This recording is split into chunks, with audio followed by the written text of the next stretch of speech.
I was just gonna do a few small dishes of some steak I was thinking about.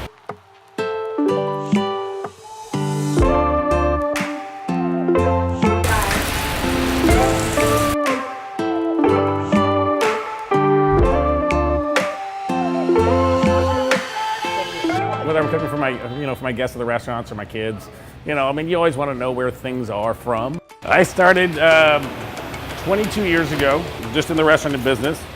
I found that I really enjoyed it and just kind of kept on going from there. My dad really enjoyed going to different farmers markets.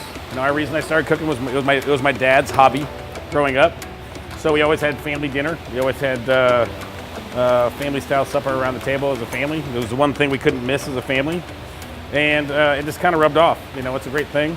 To kind of have as a lifestyle. All right, so today we are here at Brambling Cross. We're a small restaurant group in Seattle. We've got 15 restaurants in Seattle. We chose here because we have a wood-fired grill here that uses all Washington applewood. We're in Old Town Ballard, right on Ballard Ave.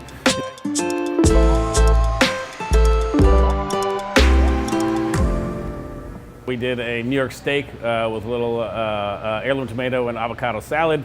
We did a ribeye with grilled green beans and Tabasco olives, which was great. We did a little crostini with a little Spanish blue cheese and some A3 olive tenderloin, which is a nice little snack to start off with.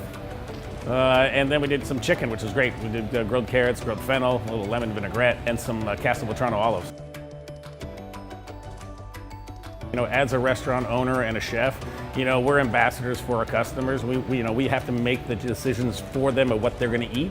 So if we know where it's from and what it's been fed and know everything about it, it makes that decision so much easier for us. Yeah, crowd meat's great. I think the thing about, anything you're dealing with, you want to make sure you get a nice product and get a nice cut. And I think Crowd Cow does a good job of that.